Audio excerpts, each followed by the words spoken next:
Hey, salut tout le monde sur le cahier, vous êtes avec Camille DG.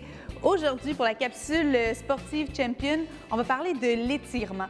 Je pense que je suis peut-être le pire exemple qui existe parce que pendant toutes mes années de natation, c'est une chose que je sautais avant et après mes entraînements, c'était l'étirement. Ce qui fait qu'aujourd'hui, même si je suis une fille qui s'entraîne énormément, je suis pas vraiment flexible, hein? Non. Mais on va travailler ça ensemble, inquiétez-vous pas, on va finir par toucher à terre, là. Ça s'en vient. Premier étirement, moi, ce que j'aime, c'est commencer en haut et terminer en bas. Tout d'abord, ça me permet de rien oublier et de quand même me créer une routine. On commence avec le cou. Je ne sais pas si vous allez chez le massothérapeute, mais c'est souvent l'endroit qui a le plus de tension. Donc, très simple. On vient prendre nos mains ensemble et on va pencher le cou de gauche à droite et de droite à gauche.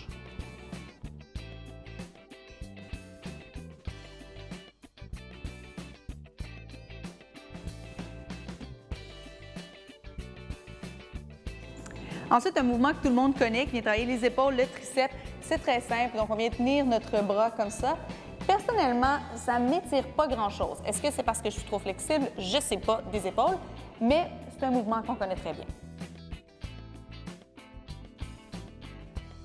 Ensuite, dans la même lignée, on vient prendre son bras en haut et on vient tirer. Ça vient vraiment travailler notre grand dorsal, ici, donc qui se situe à l'arrière et sur le côté. Et moi, il y a souvent des tensions.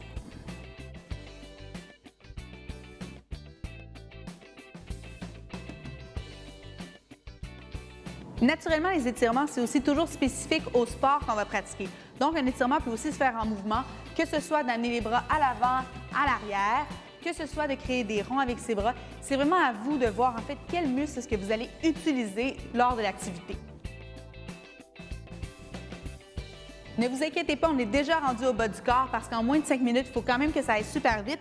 Le prochain exercice, c'est un exercice qui est quand même très connu, la fente. Donc, bon, le pied en avant, on le met à plat. On a un angle de 90 degrés à la jambe. On vient déposer ses mains ici sur son genou et ça va tirer toute la jambe à l'arrière. Et bon, on ne bouge plus, on attend.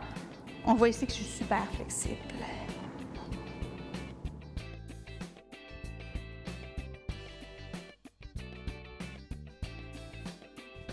Prochain exercice, c'est le papillon. Donc, on est assis, on approche les pieds le plus possible de notre corps.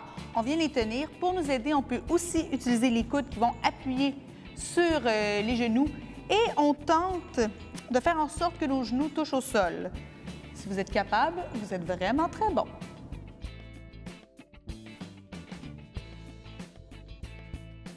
Ensuite, pour la jambe, bon, on vient plier notre jambe qui ne travaillera pas, l'autre tout droit et on attrape notre pied. On essaie de faire en sorte que notre nez touche notre genou.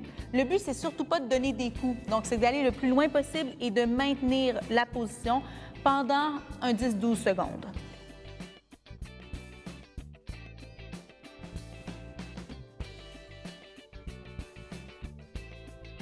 Quand on veut s'étirer, ce qu'on cherche, c'est du confort. Donc, je suis allée chercher des pantalons Champion qui sont vraiment relax, un peu un style jogging, qu'on peut ici venir attacher à la taille, qui sont plus serrés en dessous du genou, mais en même temps qui me laissent faire vraiment une grande liberté de mouvement.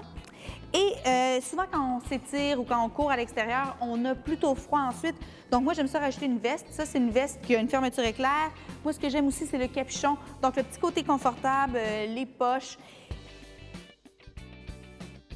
Les filles, on ne veut pas être pris dans notre corps. Donc, une camisole qui va être vraiment extensible avec une bande en plus qui va être plus en bas, qui est vraiment longue et un soutien-gorge qui n'a pas de couture. Donc, il va être vraiment super confortable et qu'on peut ajuster au niveau des épaules. Comme ça, quelle que soit la forme ou la taille de votre poitrine, vous allez être confortable et vous allez même oublier presque que vous en avez une.